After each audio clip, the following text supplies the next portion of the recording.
Uh-oh. Did this, I think this went to sleep. Yeah? Well, we're going to wait a moment. Let me tell you a little bit about what I'm going to show you. We've been very proud of the fact. I'm going to need Jenny to come on up and type in your password, please. This is called not thinking through the presenter's experience. We use, this is Jenny, folks. Hand for Jenny. The fact that it's her password is your cue that really I'm just doing the talking, but she did a bunch of the work on this presentation. So she gets a lot of the credit. We use a tool, we use high-fidelity prototypes in our UI design to go and test our software and experiment with our UI ideas.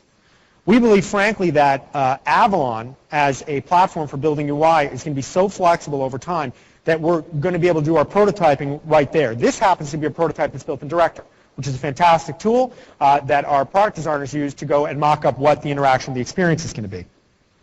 I want to walk you through it, and I want to call out some points that we already made and show you how we're thinking about this in the Windows shell, which is basically what a chunk of us here in the room do and what I spend my time on. This prototype it's already got a few months behind it, but it also is, but it should have some good examples here. So let's walk through. So sure, we got the start menu. Oh, I used the mouse. There we go. Whoa. Okay. Mouse is a little jumpy. There we go. All right. So a couple of things. First, I want you to notice what this is right here. And I don't call this out. This is not a demonstration of the important features of Windows. That's not the point of this. The point is for me to walk you through some of the UI decisions we made and show you how we made them and show you how we took the principles that we talked about before and applied them.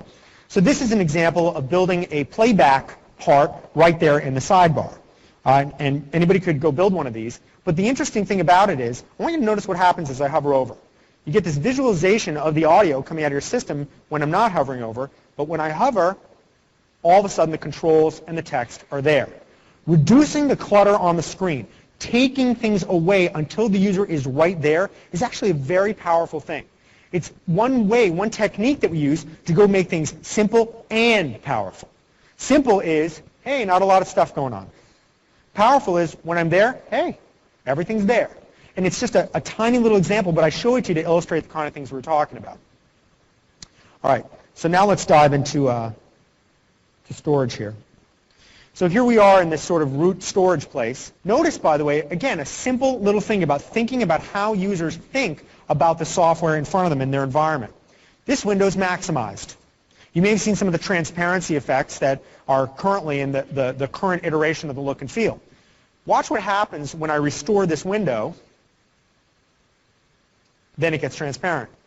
The theory is that when you maximize, what's your goal? Your goal is to get rid of all distractions. So why would you want to see anything behind the window you're looking at? And again, it's a small detail, but it is these small details, when you think about those principles, that add up to making it, a positive user experience. So let's dive into documents here. Oh, sorry, I have to restore. There we go. Dive into documents. Another couple of things I want to show you. As I walk through this, I want you to notice there's some degree of consistency as we move around here as well. The fact that I get this rich preview area no matter where I go. So now I dive into this document stack. I get this whole list of items. It's actually funny that we get criticized, just to show you a little wart, why is the number of items so large? Is anyone really dying to know how many there are? And it's a good point. And in some ways we think, wow, when you're managing tens of thousands and you want to know whether you have a result set that is actually reasonable for you to look through, maybe it is important. But today, maybe it isn't. So this is, again, one of those things where do we have a clear, exact answer on what the right thing to do is here? No.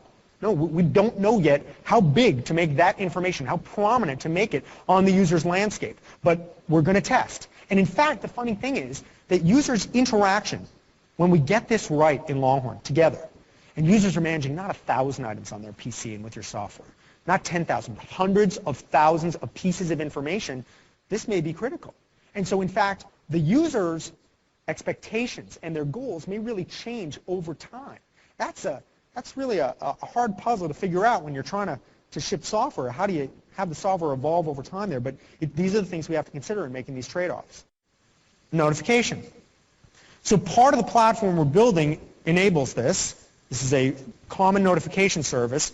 You may imagine that today, wow, it would be difficult for them to see it considering the battle that's typically going on in the bottom right-hand corner of the screen with toast and balloons popping up, and don't you want to get a passport? I mean, come on, we got a lot of these things. We've really got to, sorry. It's a good thing, passport, but we got to do a better job exposing this stuff. So having a system service around notifications, having the system itself leverage this platform so that we know, okay, this person just shared a file. What is the obvious next thing they want to do? Tell the other person where they can go get it. Like 99.9% of the time, that's what you want to do. Like, why would you share it and not want to? I mean, sure, there's probably a couple of exceptions, but that's the case. So leveraging this system, and then also letting the platform come and make part of the user experience great by providing the user ultimately to be in control.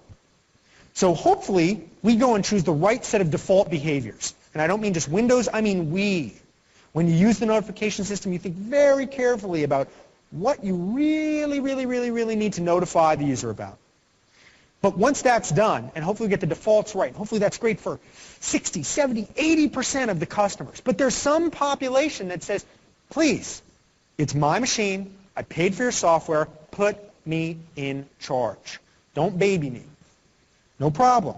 Click here and you get to start making all these sort of different decisions as a user or as an IT pro about your enterprise for how you want information to pop up to you, if ever. For example, I might set, and I promise we'll have this by default, that I would like no notifications to pop up when I'm presenting at the PDC in front of 1,000 people.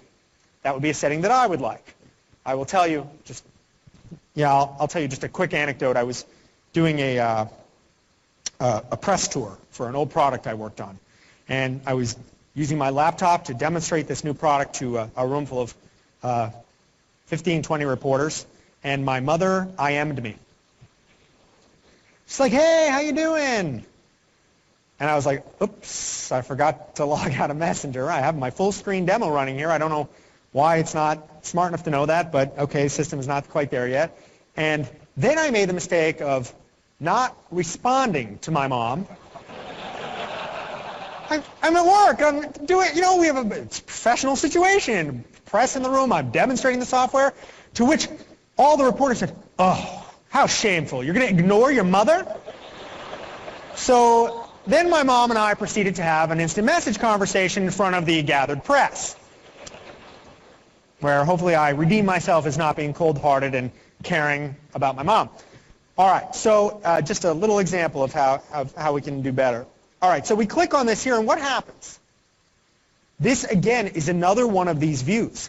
I want to, again, give another example about how the platform tries to give you a leg up in making a great user experience. Well, what is this? Is this a view of that original person's machine that shared the information?